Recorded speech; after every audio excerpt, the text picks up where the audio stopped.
OBD de trouble code description technique circuit de commande de la pompe du refroidisseur de carburant élevé. Qu'est-ce que cela signifie?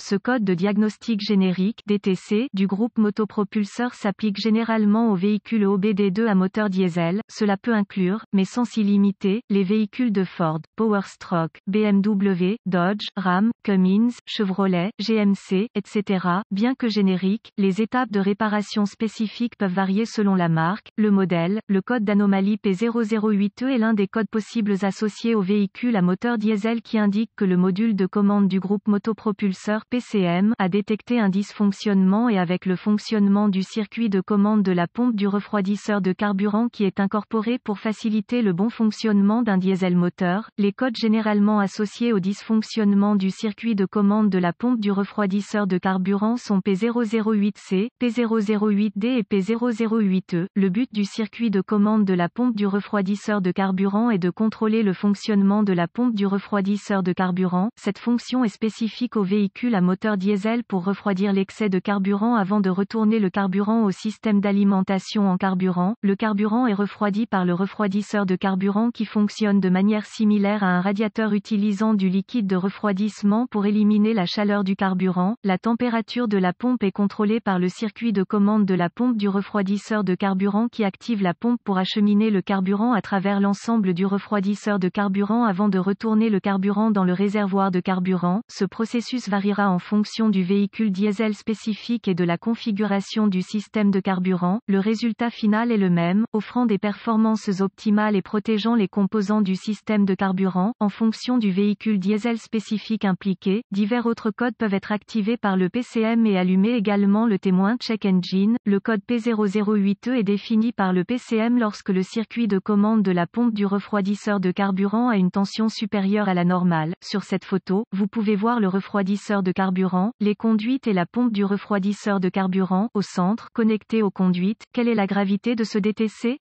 La gravité de ce code commence comme modérée en fonction du dysfonctionnement spécifique et le niveau de gravité progressera. Les températures de carburant chaudes ne sont pas souhaitables et peuvent entraîner une usure excessive des composants du système de carburant et une usure excessive des composants internes du moteur également si elles ne sont pas corrigées en temps opportun. Quels sont certains des symptômes du code? Les symptômes d'un code moteur P008E peuvent inclure diminution des performances du moteur, accélération et ralentissement, vérifier le voyant du moteur allumé, augmentation de la consommation de carburant, bruit provenant de la pompe du refroidisseur de carburant. Quelles sont les causes possibles du code? Les causes de ce code peuvent inclure pompe de refroidisseur de carburant défectueuse, connecteur corrodé ou endommagé, câblage défectueux ou endommagé, PCM défectueux. Quelles sont les étapes de dépannage du P008E?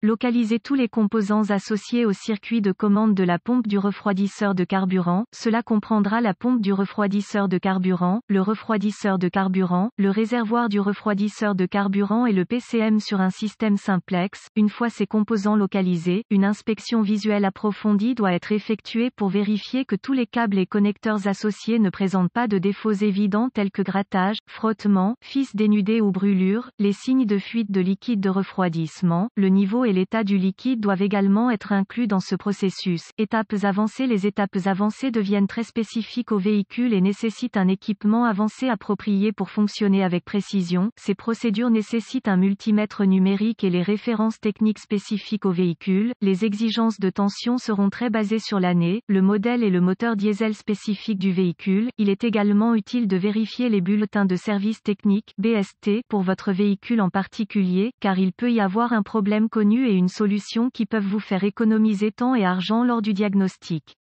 Vérification des circuits. Les exigences de tension varient en fonction du moteur spécifique, de la configuration du circuit de commande de la pompe du refroidisseur de carburant et des composants incorporés. Les données techniques doivent être référencées pour obtenir la plage de tension correcte pour chaque composant et la séquence de dépannage appropriée. La tension correcte vers une pompe de refroidissement de carburant qui ne fonctionne pas est normalement une indication de défaillance interne. Une pompe de refroidisseur de carburant défectueuse peut également faire un bruit de grincement qui progressera au point de faire un bruit d'aboiement semblable à celui d'un chien. Si ce processus identifie l'absence de source d'alimentation ou de mise à la terre, des tests de continuité peuvent être nécessaires pour vérifier l'état du câblage et des connecteurs. Les tests de continuité sont toujours effectués avec l'alimentation coupée du circuit et les lectures normales doivent être de 0 ohm de résistance, sauf indication contraire par les données techniques. La résistance ou l'absence de continuité est une indication de câblage ou de connecteurs défectueux qui sont court-circuités ou ouverts et doivent être réparés ou remplacés. Quelles sont les réparations courantes? Remplacement de la pompe du refroidisseur de carburant, nettoyer la corrosion des connecteurs, réparer ou remplacer le câblage clignotant ou remplacer le PCM. Heureusement, les informations contenues dans cet article ont été utiles pour vous orienter dans la bonne direction pour corriger le problème avec votre circuit de commande de la pompe du refroidisseur de carburant. Cet article est strictement informatif et les données techniques et les bulletins de service spécifiques à votre véhicule doivent toujours être prioritaires.